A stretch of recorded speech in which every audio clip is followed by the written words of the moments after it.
a unique opportunity today to do Višnumája púdža, because she entered into this house. We have to worship her.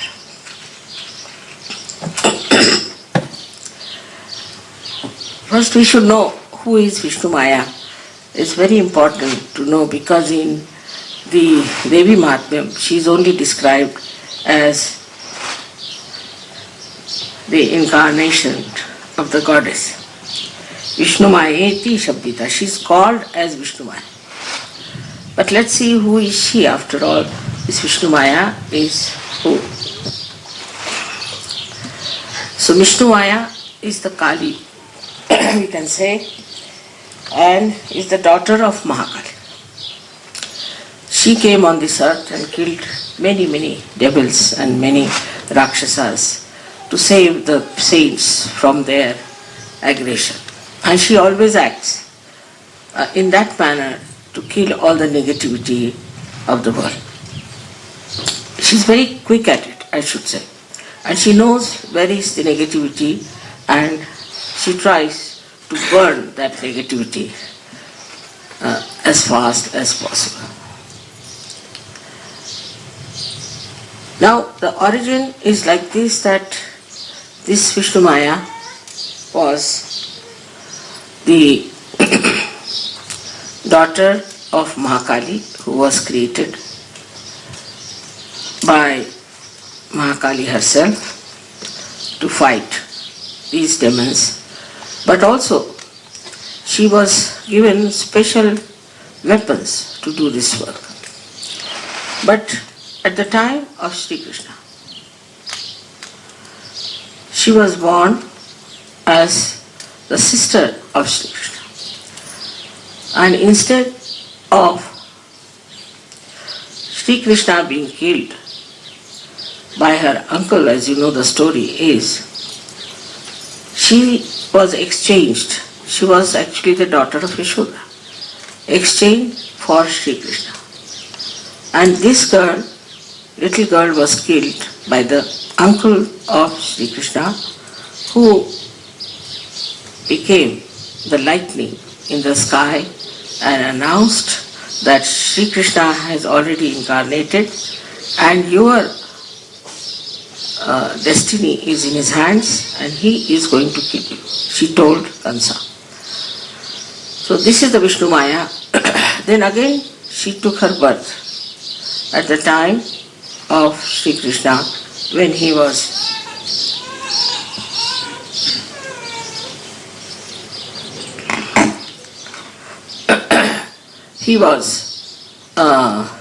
the king of Dwarika, and she married, I should say, these 5 Pandavas, because she was Draupadi. There is a significance in that this is the one which joins 5 elements, and these 5 Pandavas represented 5 elements, and so she joined them as one wife, because she is the one who joins all the 5 elements that have created this material universe. Thus, we have a relationship established with Shri Krishna. And Shri Krishna, as you know that, treated her as a sister.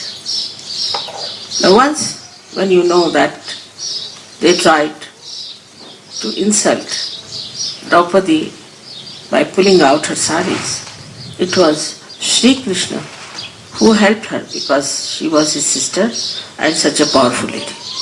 She is also responsible for the Mahabharata. She is the one who brought forth, she is the one who told that you have to fight these Pandavas. She absolutely told them very clearly that you have to fight the Kauravas, and in such a way that they should be defeated, not only, but they should be destroyed. Because the chastity of woman is very important. And in India, anybody who tries to molest the chastity of woman is to be cursed, is to be destroyed. And this was a very great message of Mahabharata, that only because she was insulted so much, all the war took place and all of them were destroyed. So this is the story of Višnumája. But as all the deities are now in Adi Shakti residing, she is on your left Vishuddhi, reflected. And the left Vishuddhi is very important because we have problems of our ego. And you really need someone to remind us that we should not have this ego to oppress others. So this reminder comes to us maybe from our conscience or wherever it is, you may say, from our upbringing, and settles down in our left Vishuddhi as the clouds of guilt. Also, as you know, Catholic Church and all these people, every religion starts saying that you are a sinner, and all this settles down in the left side of your Vishuddhi chakra. So the guilt is there. If the guilt is there, then it is there, she is sitting down. This guilt, when rubs against each other as the clouds in the sky, Višnumája gives you a feeling of burning. She burns the bhoots there, she burns our guilt, and also she removes our doubts about ourselves with her light. But in the beginning, in Sahaja Yoga, as you see, when the Kundalini rises, you feel always the left side, very clearly, the pain or sometimes the burning. And sometimes people say, Mother, why am I feeling such burning here when the Kundalini is rising? Because it's the Višnumája, she is trying to burn them out. This is one of our capacities, to burn. Some of them, like we can say, the water element can dissolve. Then the ice can soothe you down. But Višnumája is an element like electricity, which really puts you into proper shape by burning away your negativities. It's very surprising that this power of Višnumája is of the left side. And despite that, it has that fire in itself, that it can burn away the negativity bhoots on the left-hand side. Now let us see how we develop these left-hand side bhoots. It's very interesting because as we are dealing with Višnumája, it should cooperate with her and should not have any more pains about it. It comes to us especially in the West. I mean, in India, I don't think anybody feels guilty about anything. It's something that's very surprising. I've never seen any Indian feeling guilty. The reason is that if they have done a mistake in India, as it is, you know, the culture is such that this is bad manners, that is bad manners, like that. Now somebody by mistake does something, then he can bear a grunt against that person. But he will never feel guilty that I have hurt that person or I have said something wrong or I should not have said.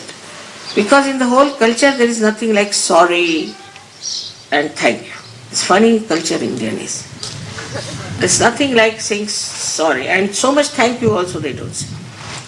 And all the time saying thank you, then good morning, good evening, I mean all the time. It's more sort of artificial thing for us. Even in Maharashtra, the women never even say namaste except to the goddess or to God or to incarnations or in the temples. They'll never say to some man namaskar like this. Just like this, or they might just smile, that's all. So it is because we have to only bow to God. Why should we say good morning to everyone, good evening to everyone? We should say good morning only to God. You see, that's the situation. So it is the way it is being done. Now, if you have done anything wrong, say in the East, I mean in India as it is, if you have done anything in a way that you should not have done.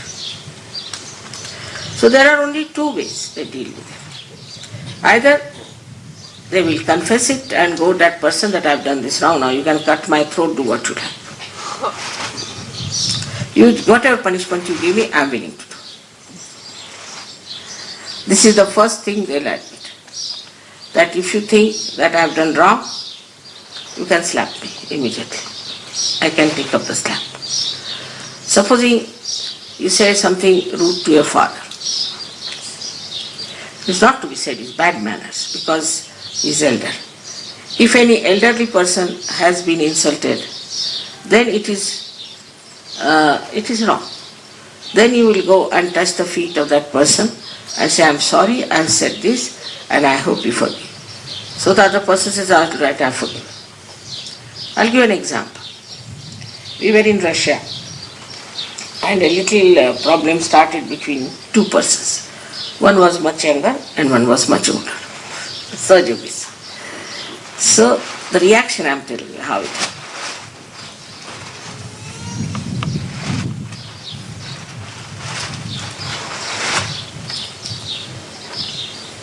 So the elder one came and complained at 2 o'clock in the night that this man said that you don't know what I am capable of. I said, really? That he should not have said such a thing to you. So I called that fellow, woke him up at about 2:30. I said, why did you say such a thing to him? You should not have said. He's your elder, you cannot say like that. Because he said that, mother, he talked to me as if he would talk to his own servant. He didn't talk to me in the way he should have talked to me. So I said this, but I said, despite that, you cannot say this to your elders. You cannot say like that. Yes, of course, I know I made a mistake, and actually I was not sleeping. I was not awakened. I was not sleeping. I was thinking I should tomorrow morning go and ask for his forgiveness and finish it. So I said, just now, immediately got up and got hold of his feet, and he said, now forgive me, because you were also too much of it. I said, I agree, that was my mistake, so you also forgive me. Finished. And in the West, formerly, it was not so bad also. What they used to do, supposing there's a quarrel between two men, they would use their boxing, box each other nicely, and everybody will box each other, finished. Nowadays you cannot box anyone, you cannot ask for forgiveness, it's too much of prestige, this, that. All these artificial things have made you feel guilty because you are supposed to do that. If anybody, it's natural. If anybody has said anything to you, you will just go and box him and say, why did you say such a thing to me? And that fellow will box you back and finished. Was a very common style. You see in all these old American pictures, you see all this. I've seen it all the time. So, let the Indian musicians can come this side. Idhar aa jaye, idhar aap log.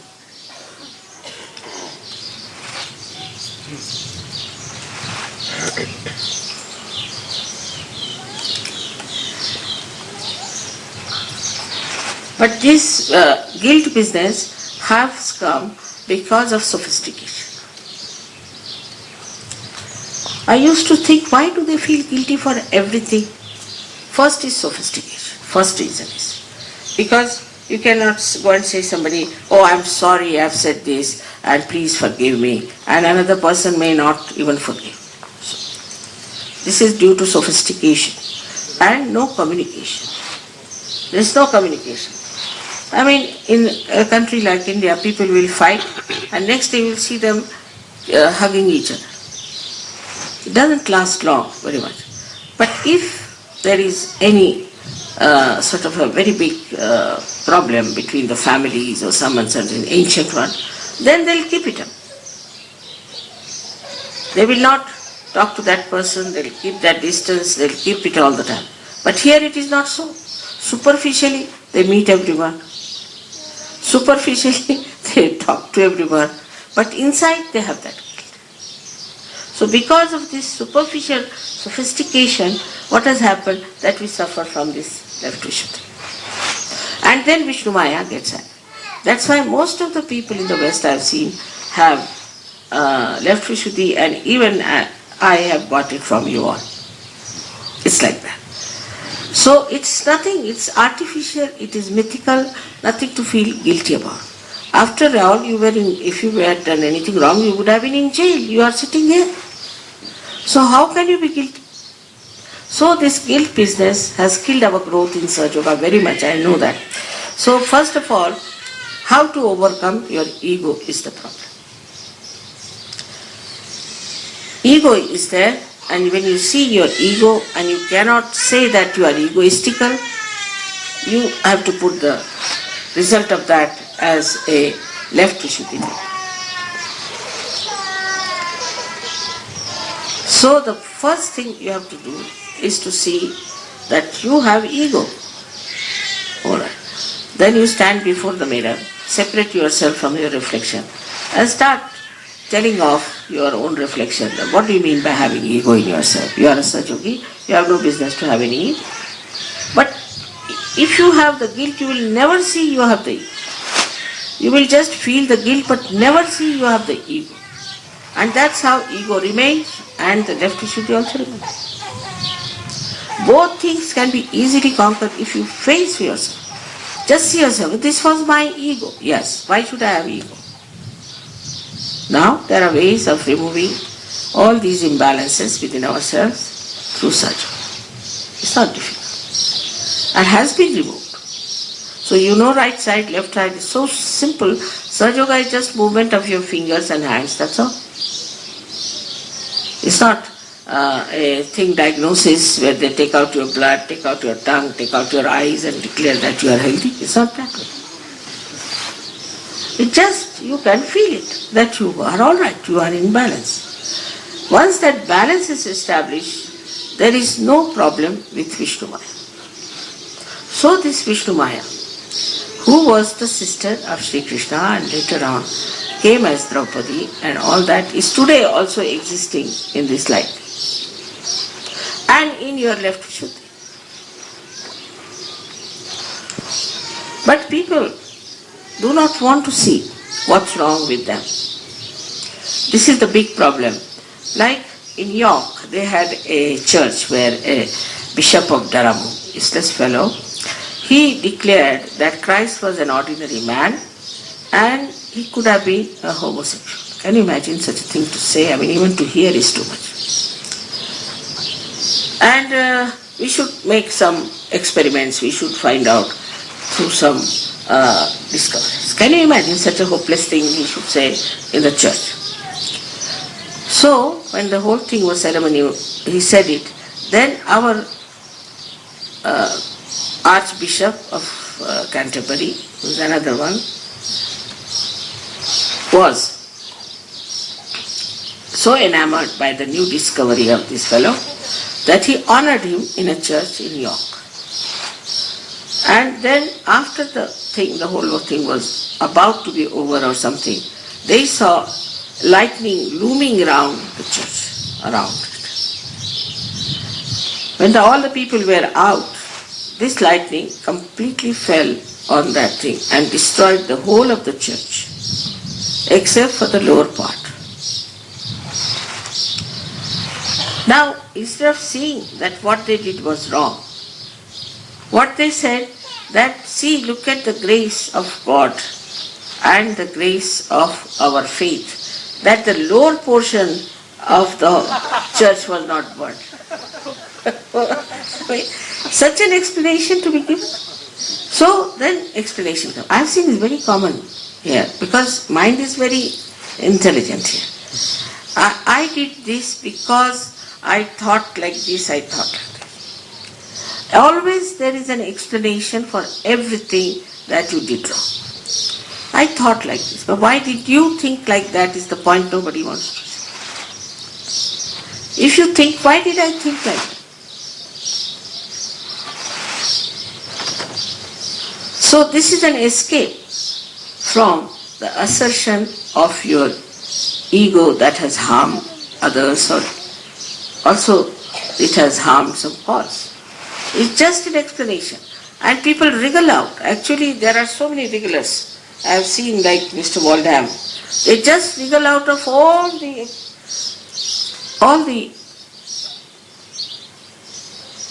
problems they have created, all the bad things they have done. I mean, somehow or other they know how to wriggle out.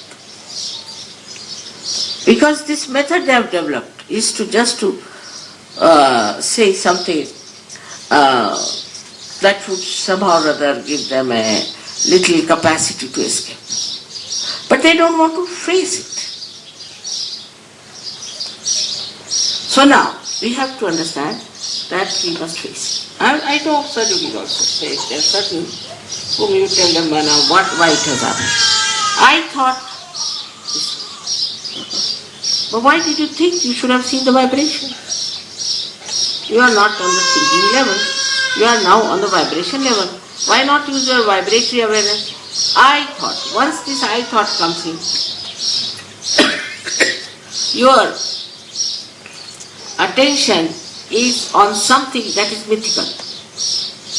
The reality is that you have committed a mistake. Alright, admit it's a mistake and it's to be corrected. Now take a car. Now there's a car.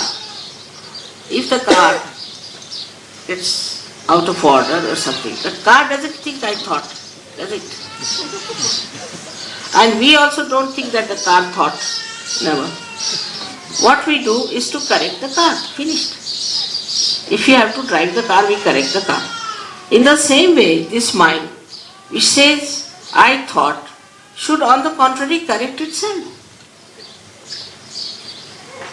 So this sentence of I thought should be out of the language of Sajjus. We don't think, we are in thoughtless awareness.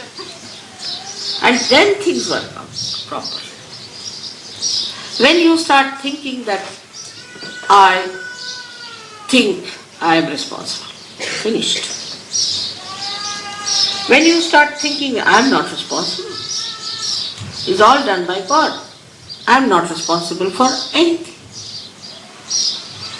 If some mistake is done, it's God's mistake. Let him have his left to shoot it. But I haven't done anything. But when I say I thought, means I take the responsibility and I create my own problem. So to take a decision, you should be in that state of thoughtless awareness. Many times I see all these things happening like a drama around me. I keep quiet, I say, all right, everyone all right. I take the consensus. But whatever has to be done is done according to God's will. But it doesn't amaze people now, it used to once upon a time. Because it corrects people, it is fruitful, it achieves results. Ultimately now, they have accepted that whatever mother decides is the best. But I don't decide actually. To be very frank, I don't do anything. But I see it so clearly, so evidently that this is the right thing one should do. So why do wrong things? That's how you have to develop yourself, to get over this problem of Vishuddhi. But Višnumája has to be worshipped, has to be really remembered every day. Because that is a common failing in the West. Now, if your Višnumája is bad, angry with you, then what happens? You go on adding guilt after guilt, guilt after guilt, guilt after guilt. But all the time if you are alert and keep your Višnumája intact, then what happens? That she looks out. She doesn't allow any guilt to come. And then the enjoyment of your spirit is maximum. With the guilt, it's a dent in it. You see, I'm so happy, mother, happy, very happy, I'm rejoiced. And suddenly, what happened? Oh, I did that wrong. I've seen people getting upset for small things. I mean, of course, I have another life also. This sophisticated world. One gentleman was eating all right and suddenly, what happened? Oh, I was supposed to telephone to that person I did not telephone. But now you eat your food now. Why are you worried about that? So, no, I should have. But what is going to happen in any case? You have not telephoned, so you have not telephoned now. It's all right. Now you better have your phone and telephone. Then he finds out that the man was not there at all. He could never report him. So all these things are sort of, have created a kind of a norms in our life. And these are so artificial norms. Now, I was supposed to be there, say at this time. I am not there. So what? I should have been there. But if you are not there, what's the use of feeling bad about it? I should have reached the place. You will be surprised, the planes will wait, the man will wait, everything will be there, even if you reach 8 hours later. It would all happen that way. But first you must get in tune with this all-pervading power, with Višnumája. If you are tuned with her, then you will never find, it's all in front of you. It's just there, because remember, now you have entered into the kingdom of God. Just test it. But on the contrary, you are all the time using your human ignorance. And then you get deceived. Try to know that you are enlightened people. That you are not any more ordinary. But unless and until you use your powers, what's the use? It's like some beggar, you put him on the throne. And when people come to me, begs, all right, Baba, you are made the king, why are you begging?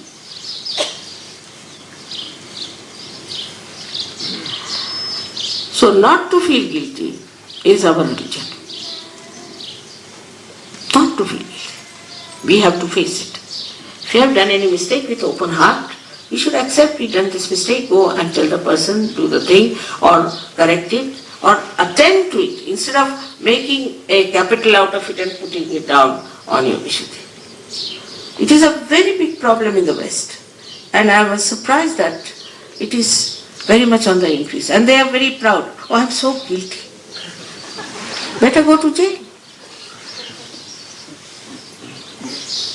All your pleasant temperament, all your joyous temperament absolutely gets poisoned by this guilt, which has no meaning. Neither it can help you, nor can it help anyone. I am telling you with such earnestness, because I know it's in the beginning, of course, all the Sahajogis who I have met in the West had this guilt. Also, Catholicism is another one. In the Catholic Church you are supposed to confess. But I have seen Protestants very badly guilty. Protestants are no less. But in India you take any Catholic or a Protestant, nobody is guilty there. As I told you the other day, a story, my granddaughter asked me, Grandma, what sins you think I am committing? I said, what? I didn't commit any sin. But can you tell me if I am committing any sin? I said, I don't see any sin in you. She said, but you know, in our school they asked me to confess my sins, so what should I confess? I said, what will you say? Oh, only thing I ate 2 ice creams. I said, go and tell them.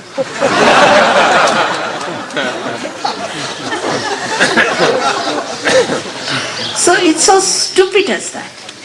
If you see the point, it is very stupid.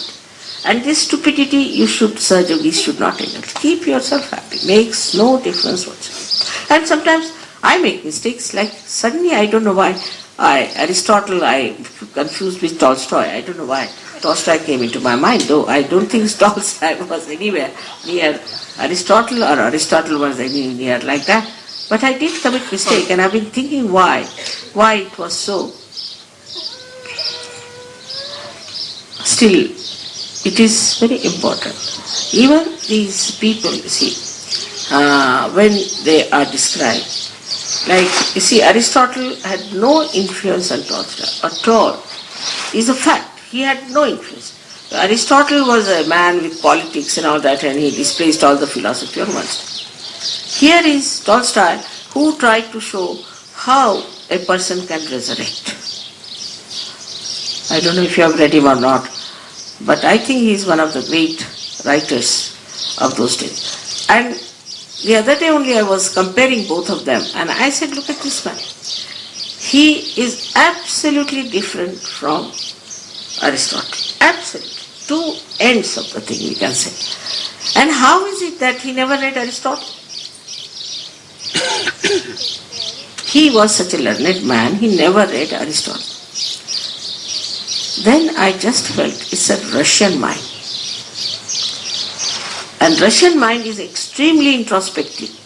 And this introspection was missing in Mr. Aristotle, was taking out everything out of his head, the yarn, and putting people on the other line altogether of this politics.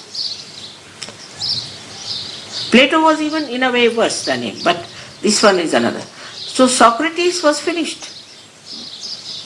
And Aristotle became everything. But because I have been judging both of them on their merits, that how is it Tolstoy? Because Tolstoy was a born realized soul. So he saw life very differently. If you have read Anna Karenina, there they have shown this lady, Anna Karenina, carrying on with another man when she was a married lady, and her husband very tolerant, working very hard and all that, and could not give her sufficient time, so she thought she has a right to be romantic. And then at the end he proves that she was never happy. But her husband was very peaceful, very forgiving. But she was never happy, and ultimately she had to commit suicide. I mean, these are old writers who used to write like this, especially those who were realized souls. But if you give the same thing to somebody who is a modern writer, he would show that the husband committed suicide, not the wife.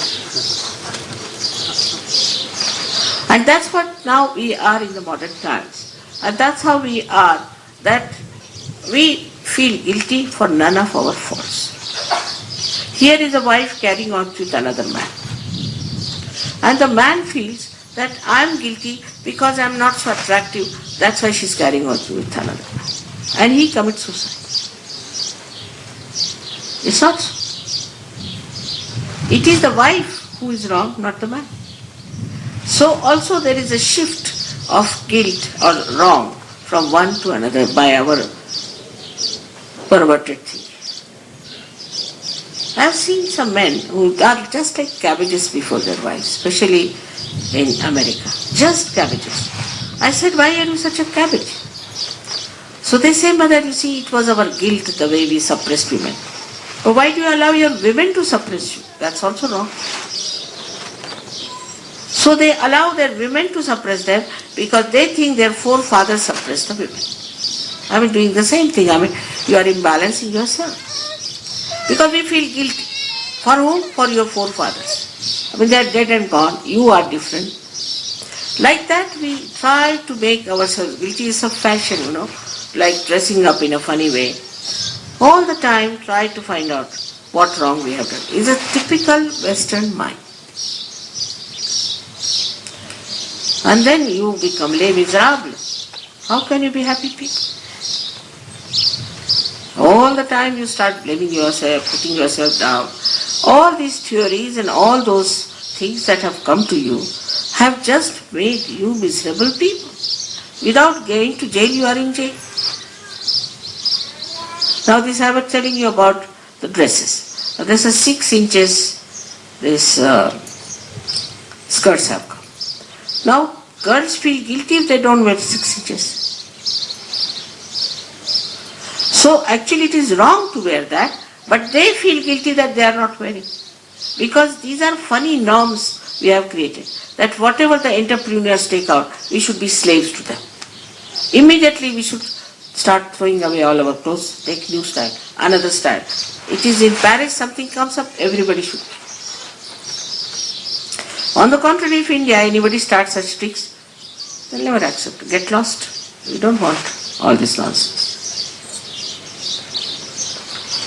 So, by that we throw away all the tradition which has grown us to this level.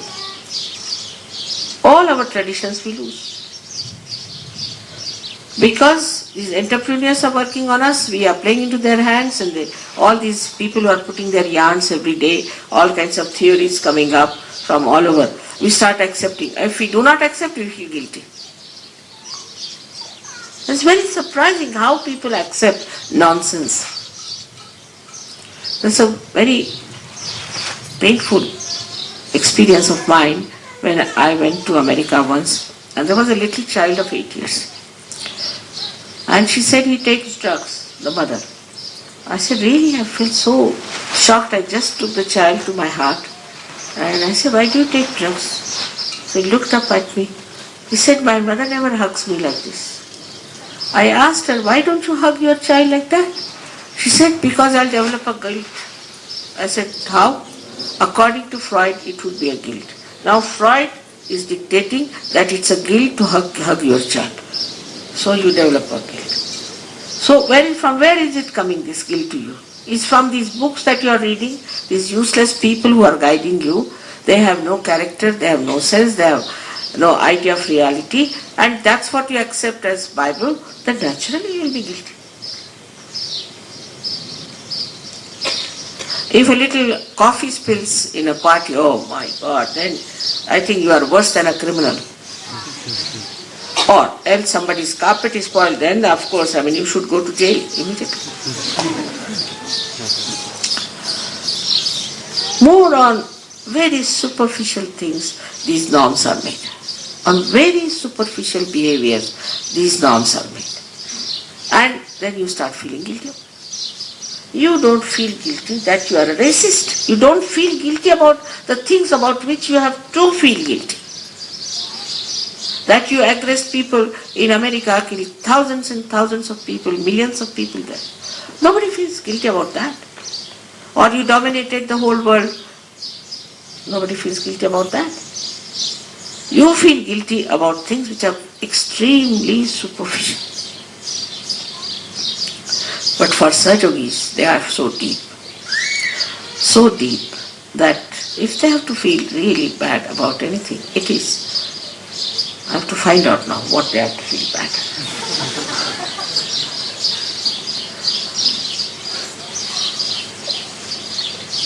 So I found out a simple solution. If you feel bad, please pull your ears, finished.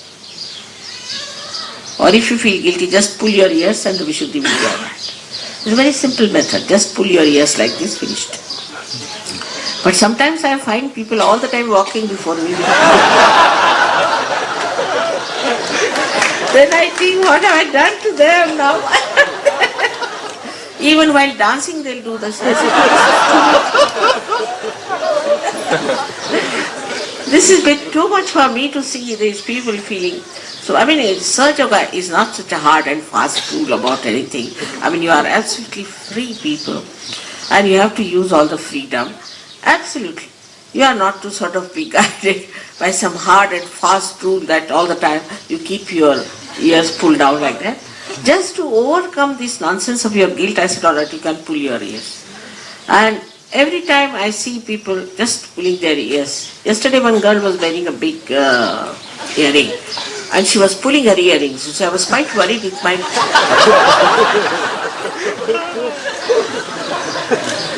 Sahaja Yoga is just a play, just an enjoyment. It is not this kind of hard and fast laws and regulations as you see. Because you are now innately religious. You've got your spirit to see. What mistakes can you commit? But where you have to be careful, you are not. For example, I say that before going out, please take a bandhan. It's a kavach, we call it a kavach. Means kavach in English, this word for kavach. Protection. Protection. That's rather, protection is abstract, but this is protection of the mother, is a concrete stuff. You see, kavach. So you take the kavach. Kavach is something you can say that people wear those armor inside. You see, that sort of a thing is kavach. So you must take that before going out or talking to somebody. That you don't do. Then I find I said, from where are you coming? Oh, mother, I went to see my once I went to a cemetery. I said, for what? Somebody died, so I went there. So did you take your kavach, And you can see all the boots dancing here on the head. This is the thing, that where you are, and then you pull your ears, what's the use? It's not just a simple thing, take your kavach when you are going out. It's so simple. I mean, in Sahaja Yoga, we don't have to do horrible rituals that people do. Nothing of the kind. Just take your bandhan in the morning when you are going out. And if somebody is argumentative, just give a bandhan. Anything little bandhan can work out so many things. But we forget that we have entered into the kingdom of God, and all the saints and all the angels and ganas are at your disposal. Now you have to believe in yourself. How am I to tell you that believe in yourself now? So this human nonsense of feeling guilty should vanish from every Sahaja. That's why today we are having this Višnumája. Now, for example, the Višnumája entered into this house. Because it's a new, dilapidated, old house, and it was a brewery. It was wrong to have the havan outside, they should have had inside. Not to feel guilty about it. But again, I think they will also. But this was wrong. So Višnumája saw that you had committed a mistake. She herself came and cleaned out everything. She didn't think that you should feel guilty. She thought these are children, still don't know anything about it. They don't know how many booths are inside. Better I go do the job. And she cleansed it. That's all. There's nothing to feel guilty about it. She knows better than you, naturally. So she's done the job. So, a Sahaja Yogi is not like a person who looks as if somebody has died in his family. See, like a very serious, he can't smile, even if you tickle, he won't smile, he's so much above everything. That sort of a person is not. He's always bubbling with enjoyment and love and understanding and friendship, everything he enjoys. That's what is a Sahaja Yogi. If you ever feel guilty, now of course I better pull your ears, that's I would not cancel, because then it might be much more there. But ever feel guilty, you said, why am I feeling guilty? Just introspect. And this is the difference between Aristotle and Tolstoy. Yesterday I just realized that why I thought of Tolstoy instead of Aristotle. Now our Višnumája principle is to be always kept very alert, because it helps us in many ways. First of all, it helps us to pass the messages from your heart to your head. It is the one by which we integrate. Our heart and head is integrated by the Višnumája principle more than the Vishuddhi on the right side. Vishuddhi on the right side can create collectivity, can create understanding with each other. But on the left side helps you to keep a complete integration between your heart and your head. If there is a guilt, you just think of it and analyze it. It means that there's a struggle between you in your heart and your mind. Isn't it? Simple as that. If it was integrated, you would not feel guilty. And that is why all these artificial theories that have come, all these artificial yarn that you have read and all that, you forget it. You are a Sahaja Yogi and you have entered into the kingdom of God. Enjoy. That's all you have to do. But you have to get to that state of enjoyment and understanding that you are above all. Even you can't say that you should not be like Buddha who is sitting silently. Nothing of the kind. Buddha was sitting silently only when he was doing meditation. Otherwise, you have seen the fat Buddha with all the children and laughing Buddha. That means ego must laugh at itself. That's how this filth of this guilt won't be there. Just laugh at yourself. How I did like this. Laughing at yourself is a very good way of understanding yourself. Try to find out what nonsense I do. How I will. Like there's a lady. She always feels responsible for everything. No? I call her Girdhari, means the one who held the mountain Govardhan in his hand like that. She thinks she's responsible for everything. And I try to outwit her in all her responsibilities, just to make her understand that she's not responsible. And when she feels she's responsible, she's all the time accumulating this guilt in her. Because firstly, she's not responsible, and secondly, being responsible, she's definitely going to commit some sort of mistakes, and then she is going to take the responsibility of the mistakes and feel guilty. Then Višnumája gets angry. And if she gets angry, then you have problem of the left side. And left side is so important that it doesn't show, it doesn't express itself, but it is painful to you. Left side is your own. It is painful to you. It's troublesome to you. If there is ego, others are troubled. But if there is left side, you feel bad. So don't feel bad for anything. I mean, some people feel bad because they were late for puja. Doesn't matter. That's the time you have to come. Some people feel that they couldn't bring something for puja. Doesn't matter. I never say you didn't bring this, you didn't do that. I've never said anything about the puja. Never, even once. That you did this wrong, or you should not have done this wrong. You should have not. Gradually you all have learned. What was the need to tell you? Otherwise there would have been another big well of this guilt in your head. So you have to learn. You have never known pujas before. You don't know what puja means. You don't know anything of that kind, how it helps you. So, whatever was done, you are growing. After all, children, when they are growing, they will do mistakes. Only my job is to protect. And that I am doing. But now don't try to destroy yourself by feeling guilty. That's why we are today doing the puja of Višnumája. She is Kali, who is the sister of Shri Krishna and who was Draupadi, who is the one who is all the time for our protection and for telling us that we should not feel guilty at all and enjoy life. May God bless you.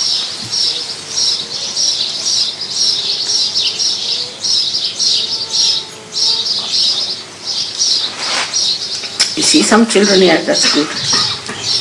So, I'm going to do the Pujari Pana. I think you both